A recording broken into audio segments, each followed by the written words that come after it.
So guys দেখতেই পাচ্ছ ছাদে চলে এসেছি, এরপর আমাদের শ্যুট হবে। শীতকাল বলে প্রচুরই ঠান্ডা, সো দেখতেই পাচ্ছ ঠান্ডা হাওয়া আসছে। এখন কত ডিগ্রি টেম্পারেচার বলো তো? এখন লোয়েস্ট টেম্পারেচার হচ্ছে আমাদের বর্ধমানের দিকে প্রায় 9-10 ডিগ্রি। তার মধ্যে এই যে গা খুলে বসে আছি, বুঝতেই পারছো মানে এতদিন অনেক কিছু করেছি, বাট মডেল হওয়ার কষ্টটা আমিও বুঝতে পারছি। সিরিয়াসলি খুব ঠান্ডা লাগছে, তার মধ্যে এবার শ্যুটটা করতে হবে, দেখা যাক কেমন হয়। আর এই ঠান্ডার হাত থেকে একটু হলেও বাঁচতে আমি বাড়ি থেকে ভরে এনেছি এই রুম হিটারটা, যেটা আগুন পোয়ানোর এফেক্টটা কিন্তু দিচ্ছে একটু হলেও। তো এরপরে আমাদের ফটোশ্যুট কিন্তু স্টার্ট হয়ে গেল।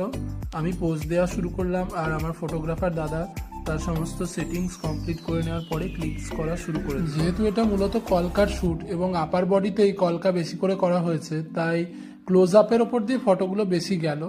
ক্লোজ আপ ফটো বেশি তোলা হয়েছে, কয়েকটা ফুল ফটো তোলা হয়েছে। এই হচ্ছে আজকে আমাদের ফটোগ্রাফার দাদা।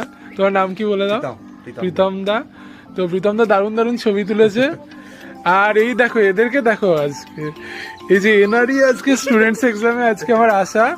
তো অনেকদিন ধরে এনার সাথে আমার কাজ করার শখ ছিল, তো ওটা আজকে মিটলো। আর এই হচ্ছে আজকে আমার আর্টিস্ট। তো আর্টিস্টকে জিজ্ঞাসা করবো যে আমার সাথে কাজ করে আর্টিস্টের কেমন লাগলো।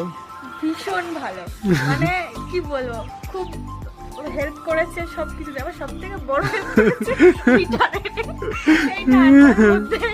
হিটার এনে সব থেকে ভালো কাজ করেছে। Thank you. আর মডেল হিসাবে আমি কেমন? ভীষণ ভালো, পোলাইট, আর সত্যি কথা বলতে কাজে হেল্প করেছে। Thank you. আর তুমি কি বলবে? আমি ক্লুলেস। কিন্তু একটা হচ্ছে সেটা হলো লেট করে এসেছে, এটা পানিশমেন্ট পাওয়া উচিত। ওমা লেট করেছে, ওদের চেয়ে তাড়াতাড়ি করিয়ে দিলাম। লেট করে এসেছে, তাড়াতাড়ি করেছে, কিন্তু তাও 7 মিনিটের ওই ঠান্ডায় এখনো ফেলে রেখে দিয়েছি আমি। সেটাই তো দেখতে পাচ্ছ, এই 10 ডিগ্রি ঠান্ডায় আমার কি অবস্থা দেখো। হ্যাঁ, এই সাইডে একটু দূরেই হচ্ছে দামোদর। আজকে আমরা এসছি কোথায় বলো তো? আজকে আমরা এসছি পাল্লায়। পাল্লা রোড চেনো তো?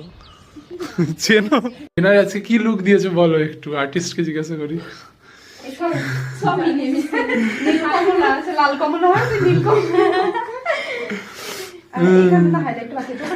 মা নীল লোহিত চন্ডালিনী,